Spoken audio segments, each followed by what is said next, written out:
Yes, साक्ष्य अधिनियम की धारा 145 का अवलंब केवल तब आवश्यक होगा यदि साक्षी इस बात से इनकार करता है कि उसके पूर्ववर्ती कथन किया है। पाई, उस दशा में यह साबित करना आवश्यक होगा कि उसने पूर्ववर्ती कथन किया है, और यदि पूर्ववर्ती कथन लेखबद्ध किया गया है तब धारा 145 में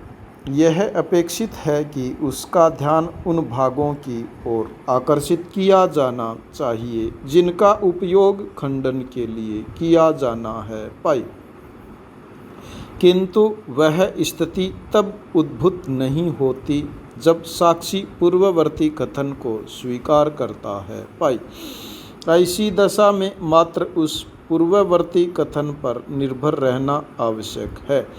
जिसके लिए उस स्वीकृति के कारण जो किया गया था कोई और सबूत आवश्यक नहीं है। पाई, पैरा, विद्वान न्यायाधिपतियों ने यह अभिनिर्धारित करते हुए तारा सिंह वाले मामले में प्रभेद किया है कि उस मामले में एक ही परिसाक्ष्य के अनुक्रम में दो प्रकार के वृत्तांत नहीं दिए गए थे और साक्षी सेशन न्यायालय में आरंभ से पक्षद्रोही था तथा दंड प्रक्रिया संहिता की धारा 288 का अवलंब लेने का संपूर्ण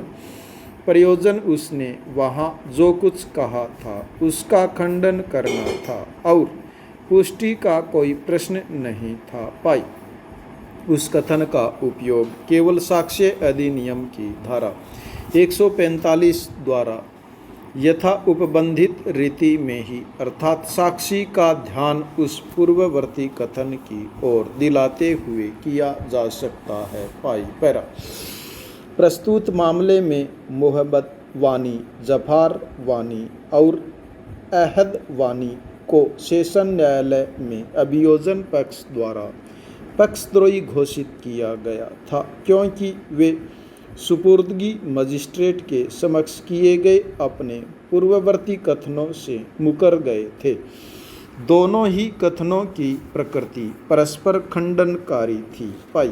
सेशन न्यायालय के समक्ष अभियोजन पक्ष द्वारा दंड प्रक्रिया संहिता की धारा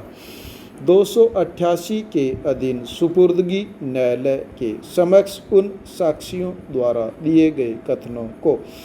अंतरित करने के लिए आवेदन किया गया था जिसके प्रति अभियुक्त व्यक्ति प्रत्यर्थी की ओर से दृढ़तापूर्वक आक्षेप किया गया था। पाई, पैरा, इसके उपरांत विद्वान सेशन न्यायाधीश ने यह मत व्यक्त किया कि उठाए गए आक्षेप के संबंध में इस कथन के समापन पर विनिश्चय किया जाएगा। पाई, परिणामतः इन साक्षियों के कथनों के समापन पर सुपुर्दगी मजिस्ट्रेट द्वारा अभिलिखित परिसाक्ष्य दंड प्रक्रिया संहिता की धारा 288 के अधीन सेशन की फाइल पर अंतरित किया गया था। पाई, प्रत्यर्थी को जो भी हो सेशन फाइल पर अंतरित कथनों के संबंध में साक्षियों को प्रश्नगत करने या उनकी प्रतिपरीक्षा करने के लिए कोई अवसर नहीं दिया गया था। पाई, किसी भी समय उन पूर्ववर्ती कथनों के प्रति साक्षियों का ध्यान नहीं दिलाया गया था क्योंकि पूर्ववर्ती कथन साक्षियों के कथनों के निष्कर्ष के पश्चात सेशन फाइल पर अंतरित कर दिए गए थे। पाई, पैरा, साक्ष्य अधिनियम की धारा 145 का अनिवार्यतः उल्लंघन किया गया है क्योंकि जैसा कि ऊपर निर्दिष्ट तारा सिंह वाले मामले में अभिनिर्धारित किया गया है। पाई, सुपुर्दगी न्यायालय में दिए गए साक्ष्य का उपयोग दंड प्रक्रिया संहिता की धारा 288 के अस्तित्व में रहने के बावजूद सेशन न्यायालय में तब तक नहीं किया जा सकता जब तक कि साक्षी का उसके पूर्ववर्ती कथन से सामना नहीं कराया जाता। पाई, जैसा कि साक्ष्य अधिनियम की धारा 145 द्वारा अपेक्षित है। पाई, प्रत्यर्थी द्वारा उठाए गए आक्षेप को अस्वीकार करने के पश्चात दंड प्रक्रिया संहिता की धारा 288 के अधीन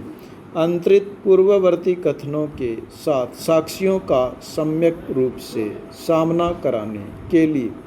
कथनों को अंतरित करना और उसके संबंध में साक्षियों की प्रतिपरीक्षा करने के लिए अभियुक्त व्यक्ति प्रत्यर्थी को अवसर प्रदान करना विद्वान सेशन न्यायाधीश के लिए अनिवार्य था। पाई, साक्ष्य अधिनियम की धारा 145 के अतिरिक्त नैसर्गिक न्याय के सिद्धांत की भी यह अपेक्षा है कि सारवान साक्ष्य अभिलेख पर लाए जाने के पश्चात अभियुक्त व्यक्ति को उस कथन के संबंध में साक्षियों की प्रतिपरीक्षा करने का अवसर प्रदान किया जाए। पाई, महाधिवक्ता ने यह बताया है कि अभियुक्त व्यक्ति को सुपुर्दगी न्यायालय में अभियोजन पक्ष के साक्षियों की प्रतिपरीक्षा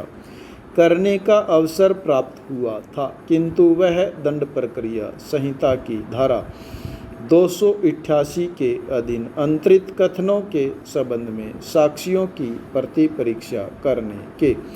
अभियुक्त व्यक्ति प्रत्यर्थी को अवसर देने से वंचित करने को न्यायोचित नहीं ठहरा सकता। पाई, पैरा, अभियुक्त व्यक्ति प्रत्यर्थी द्वारा साक्षी से यह पूछा जा सकता है कि जिन परिस्थितियों में सुपुर्दगी न्यायालय के समक्ष पूर्ववर्ती कथन किए गए थे, दंड प्रक्रिया संहिता की धारा 288 इस साधारण नियम का अपवाद है कि केवल एक साक्ष्य को विचार में लिया जा सकता है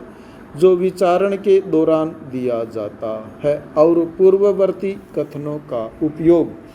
मात्र खंडन और पुष्टि के प्रयोजनों के लिए ही किया जा सकता है। पाई, स्टॉप।